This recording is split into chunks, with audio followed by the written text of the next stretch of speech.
एक से बता देते हैं, ठीक है। देखो देखो, एक नंबर क्वेश्चन जो है ना, एक का एक, ठीक है। देखो ना जी, इसका मान 0 डिग्री है। याद होगा वो सब सीधे टिक मारेगा कि cos 90 का 0 मान होता है ना। जिसको नहीं याद होगा वो सब मुंह देख के जाएगा। 2 नंबर क्वेश्चन में देखो तो क्या है, निम्नलिखित में किनका मान √3/2 के बराबर है? √3/2 के बराबर है, ठीक है। और ऑप्शन का मान होता है कि नहीं है? किसी को दिक्कत नहीं ना है इसमें? बता दे। नंबर क्वेश्चन पढ़ो तो क्या है, निम्नलिखित में किसका मान 1/√3 के बराबर है? 3 नंबर क्वेश्चन कहता है निम्नलिखित में किसका मान 1/√3 के बराबर है? क्या है 1/√3? 1/√3 किसका होता है? tan थीटा का होता है ना। अब देखो दो कितना, 4 नंबर बोलो तो, निम्नलिखित में किसका मान 1/√2 के बराबर है? 1/√2 के बराबर है। देखो 1/√2 है कि कोसेक तो होगा नहीं, पहले काट दो, यहाँ से खत्म हो गया। देखो पाई का मान हम पता है, tan का कभी भी 1/√2 नहीं होता है, ये भी खत्म। साइन और cos का होता है, इतना ही जान लो। साइन cos में 1/√2 होता है, बाकी किसी में नहीं होता। तो सबसे पहली बात, हम पाई का मान कितना बताए हुए हैं? 180 डिग्री पाई का मान बताए हुए हैं। तो 180/4 करेंगे तो कितना हो जाएगा? 45 डिग्री। यही हमारा आंसर हो गया, ऑप्शन। ये कभी नहीं होगा, ठीक है। 30 डिग्री होगा, 30 डिग्री का वैल्यू नहीं होता 1/√2, ठीक ना। देखो 5 नंबर बोलो, निम्नलिखित में किसका मान √2 के बराबर? √2 के बराबर होता है। सबसे पहले √2 सीधा जब भी रहेगा तो ना tan होगा, ना cos होगा, ना sin होगा। क्या है कि cos और sin में 1/√2 होता है, tan में √2 आता ही नहीं, √3 आता है, और एगो बच गया cosec। तो थोड़ा बहुत नहीं याद रहेगा तो ये आदमी थोड़ा सा न करके हाँ पर मार सकता है। ऑप्शन वाला में जैसे ई नहीं होगा, ई नहीं होगा, ई नहीं होगा, छाट ले तो वो होगा। यदि नहीं याद हो तो उसे भी दिमाग लगा सकते हो, ठीक है। लेकिन दिमाग होना चाहिए, इस दिमाग नंबर 2। देखो क्वेश्चन नंबर 2 का 1 क्या कहता है? tan 60 डिग्री का मान। आंसर है 1। अब sec 0 डिग्री का मान कह रहा है 1। अब यही चारे वाला है इसमें जी। देखो tan 60 डिग्री का मान हम जानते हैं कि √3 होता है ना। cosec 60 डिग्री का मान निकालना है तो cosec 60 क्या √2/3 2/√3 होगा। 2/√3 तो √2 बता कह रहा है तो √3 होगा इसका, ठीक है। अब cot 30 डिग्री का बोल रहा है, cot 30 डिग्री का √3। उसके बाद sec 0 डिग्री का बोल रहा है, sec 0 डिग्री का 1, ठीक है। नहीं समझ में आया? पहले शुरू से क्या कहता है निम्नलिखित में कौन सा 60 डिग्री के बराबर है? कौन sin 60 डिग्री का बराबर है? ऑप्शन दिया हुआ है cos 30 डिग्री आंसर। देखो सबसे पहली बात, sin 60 डिग्री का वैल्यू कितना होता है? sin 60 डिग्री का वैल्यू कितना होता है? हाँ ऑल बल सब अक रहा है, √3/2, ठीक है। खाली आंसर देख देख के सब बोल रहा है कि कॉपी में से कॉपी उलटने sin 60 का मान पूछ रहे थे, कहा अलवल पक रहा है तब। हाँ अब खड़ा हो जा। cos 60 डिग्री का मान बताओ। sin cos 60 डिग्री का तो cos 60 डिग्री का हाँ अब 1/√2। 1/√2। चलो ये गलती हो गया, चलो आगे। 1/2। हाँ अब सही हुआ। अब सही होएगा। ये नहीं कहते हैं तारा गिनने से पहले देखो ना कि तारा गिनने आ रहा है कि नहीं। अब फिर उलट लिया सर, देखिए। tan 30 डिग्री का मान बोलो। tan 30 1/√3। 1/√3 और cos 45 डिग्री का cos 45 डिग्री का होगा 1/√3 √2। हाँ और इसका cos 30 डिग्री का हाँ। 1/2। 1/2। देखो गलती कर लिया, गलती हो गया। जा sin cos का 30 देख डिग्री लिया, ये देख लिया।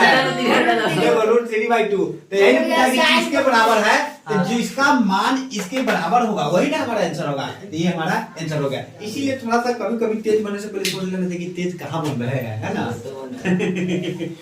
सीधे बोल रहा है। 4 नंबर है, 4 नंबर बोलो तो क्या क्वेश्चन? निम्नलिखित में कौन सा कथन सत्य है? निम्नलिखित में कौन सा कथन सत्य है? हाँ देखो इसका मान लिखेंगे, sin 30 का मान कितना होता है? 1/2। cos 30 का मान कितना होता है? √3/2। नहीं होगा, है कि नहीं है? उसके बाद कहेगा कि sin 30 डिग्री का मान कितना होता है? sin 30 डिग्री का मान 1/2। tan 30 डिग्री का मान 1/√3, ये भी नहीं होगा। अब देखो sin 30 डिग्री का मान 1/2, cos 30 डिग्री का मान 1/2। हमारा ऑप्शन यही हो गया, आगे चेक करने का जरूरत नहीं है। इस तरीके से चेक होता है, सीधा आंसर मिला। अच्छा रिक्त स्थानों को पूर्ति करें। हाँ तब tan 30 डिग्री बराबर डॉट डॉट tan 30 डिग्री बराबर क्या होगा 100। अब देखिए tan 30 डिग्री का जिसको मान याद होगा वही नहीं यहाँ रखेगा जी, क्या होगा 1/√3। हाँ उसके बाद बोलो sin 0 डिग्री बराबर dot dot dot sin 0 degree बराबर हम जानते हैं कि 0 होता है। जी। आगे बोलो tan स्क्वायर 60 डिग्री बराबर tan स्क्वायर 60 डिग्री बराबर। देखो tan 30 डिग्री 60 डिग्री का मान हम जानते हैं कि नहीं जानते हैं, √3 √3 और स्क्वायर दिया हुआ है तो स्क्वायर कर देंगे तो क्या हो जाएगा, हटाएंगे। रूट खत्म हो जाएगा, खाली 3 बच जाएगा। ठीक है अब क्या है आगे, cos 0 डिग्री बराबर cos 0 डिग्री का मान है वो कि ये होता है। हाँ बोलो आगे यदि a/2 बराबर 15 तो cot a बराबर डॉट डॉट 2 बराबर 15 है तो कहता है कि cot a बराबर क्या होगा डॉट डॉट देखिए, डॉट। हम यहाँ से देखो, अभी तक जो भी सवाल हम लोग पढ़े हैं डायरेक्ट ऑफ करने का मतलब फार्मूला पुट करना था, है कि नहीं है। हाँ। यहाँ से अब फार्मूला पुट करना है, लेकिन अब थोड़ा सा हाथ पैर चलाना पड़ेगा। यहाँ से देखो a/2 बराबर 15 है तो a बराबर क्या हो जाएगा 15 × 2 होगा कि नहीं होगा, होगा। नहीं होगा, होगा ना बुआ। तो हम क्या लिखेंगे कि 15 × 30 डिग्री। अब a का वैल्यू 30 डिग्री है, यानी हम यहाँ क्या करेंगे कि cot a के जगह पे 30 डिग्री रखेंगे। अब 30 डिग्री का वैल्यू क्या होता है वो यहाँ पे रखेंगे, क्या होता है सीधे √3 होता है। ठीक है क्या होता है √3। नहीं समझ में आया, समझ गया। उसका स्क्वायर करेंगे तो 3 आ रहा है। sin 90 डिग्री का वैल्यू कौन कौन जानता है, 1 होता है, एक स्क्वायर होता कर देंगे। अब माइनस tan 45 डिग्री का वैल्यू भी 1 होता है, स्क्वायर कर देंगे तो 1 का स्क्वायर 1 -1, 1 में से 1 गया कितना बचेगा 0। लड्डू है ना, लड्डू। आया बात समझ में, मुंह में पानी आया नहीं sin थीटा बराबर cos थीटा है तो थीटा का मान क्या होगा, ये हमको क्वेश्चन में पूछ रहा है। ठीक है नहीं समझ में आया बात। हाँ जी। अब यहाँ जब समझ में आ गया, इसका मतलब क्या कह रहा है कि जो sin थीटा का वैल्यू होगा ना वही cos थीटा का भी वैल्यू होना चाहिए, वही तो cos थीटा का वैल्यू होना चाहिए। हाँ। तो हम जानते हैं ना कि sin 45 डिग्री का वैल्यू और cos 45 डिग्री का वैल्यू दोनों का बराबर होता है, क्यों होता है, यानी थीटा के जगह पे हम कहें कि sin 45 डिग्री बराबर cos 45 डिग्री, तब किसी को कोई आपत्ति, यानी हम ये कहें कि थीटा बराबर 45 डिग्री तो कोई दिक्कत नहीं समझ में आ गया, यस कोई दिक्कत नहीं बुझा आया? और तो इसका थीटा बराबर 45 डिग्री आंसर हो जाएगा। हाँ, वही हम जानते हैं कि sin 45 बराबर cos 45 होता है, जी। तो थीटा के जगह पर क्या रखे हैं 45 रखे हैं, तो थीटा बराबर 3 गो है 4 गो है। 4 गो है तो 6 का 1 देखो क्या पढ़ रहा है, पढ़ो तो।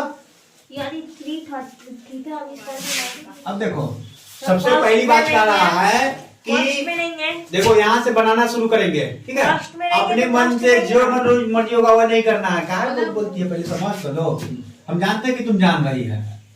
देखो थीटा का मान कितना दिया हुआ है 90 डिग्री, तो हम पहले थीटा का मान निकालेंगे तो क्या करेंगे 90 और 30 इधर ले जाएंगे तो बट्टा में बट्टा, ये कितना हो जाएगा ये हो गया 30 डिग्री।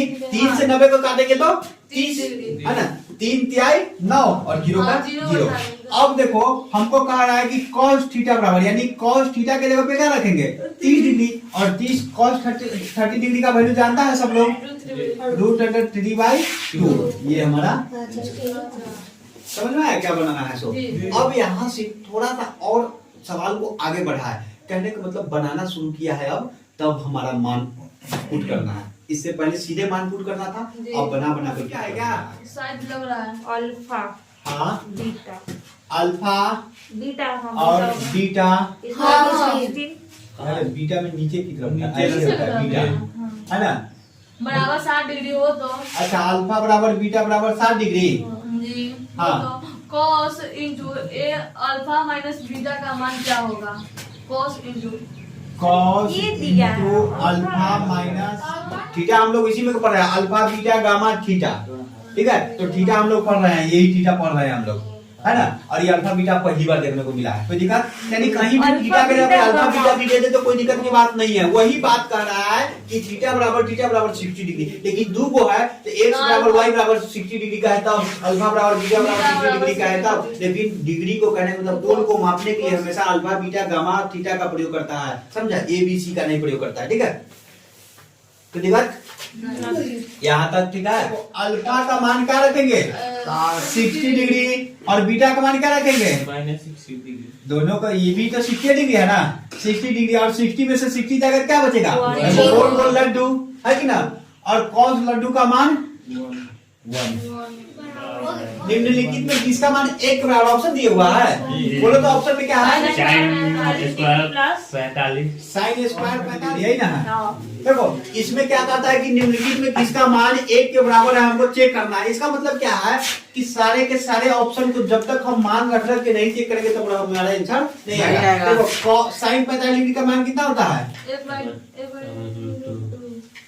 1/√2 और स्क्वायर लगा हुआ तो स्क्वायर लगा दिए प्लस फिर 1/√2 cos 45 डिग्री का √2 यही ना होता है और स्क्वायर लगा हुआ तो स्क्वायर लगा देंगे, क्या होगा 1 का स्क्वायर 1 और √2 का स्क्वायर 2 प्लस 1 का स्क्वायर 1 और √2 का स्क्वायर 2। आधा आधा जोड़ेंगे तो कितना हो जाएगा आधा आधा जोड़ेंगे तो 1। हमारा ऑप्शन यही आंसर हो गया, बाकी सबको चेक करने का जरूरत नहीं है। यदि नहीं मिलता तो फिर आगे चेक कर सकते हैं, ठीक है। आधा आधा 1 होता है, लेकिन क्वेश्चन ना 2 नंबर में पूछता है, इन दोनों का एलसीएम ले लेंगे 2 से 2 को भाग देंगे एक बार में, 1 से 1 को गुना करेंगे 1 प्लस फिर 2 से 2 को भाग देंगे एक बार में, 1 से 1 में गुना करेंगे 1 बराबर 2/2 अब बराबर 1। यहाँ पर तक ले जाना, आधा आधा हम उसे सिखा दिए कि आधा आधा 1 होता है। 1 नंबर में रहता सीधे आधा आधा 1 मार देंगे, 1 नंबरी क्वेश्चन में 45 डिग्री हो तो cos square theta minus cos square theta minus sin theta हाँ sin स्क्वायर थीटा हाँ थीटा का मान निम्नलिखित में से कौन सा है? अच्छा कौन सा है, देखो यहाँ देखो सरकार cos स्क्वायर थीटा जो है ना, थीटा के जगह पे क्या रख लेंगे 45 degree minus sine square theta की जगह पे क्या रखेंगे 45 डिग्री। हम 45 डिग्री का मान जानते हैं कि नहीं जानते हैं, जानते हैं कि 1/√2 होता है। स्क्वायर लगा हुआ है स्क्वायर, साइन 45 डिग्री का मान जानते हैं कि 1/√2 होता है। स्क्वायर लगा हुआ है तो स्क्वायर लगा दिए, स्क्वायर लगा हुआ है तो 1/2 हो जाएगा, यही ना। और माइनस है और यहाँ स्क्वायर लगा हुआ है तो 1/2। अच्छा 1/2 में से 1/2 जाएगा तो कितना बचेगा लड्डू, ठीक है। 10 में लड्डू हो जाएगा 1 नंबर का। 10 में भी 3 को क्वेश्चन है, 9 में भी 3 को क्वेश्चन है, हो गया सर? 10 तक बन जाएगा सब लोगों से। बन जाएगा। एक से बनाना है।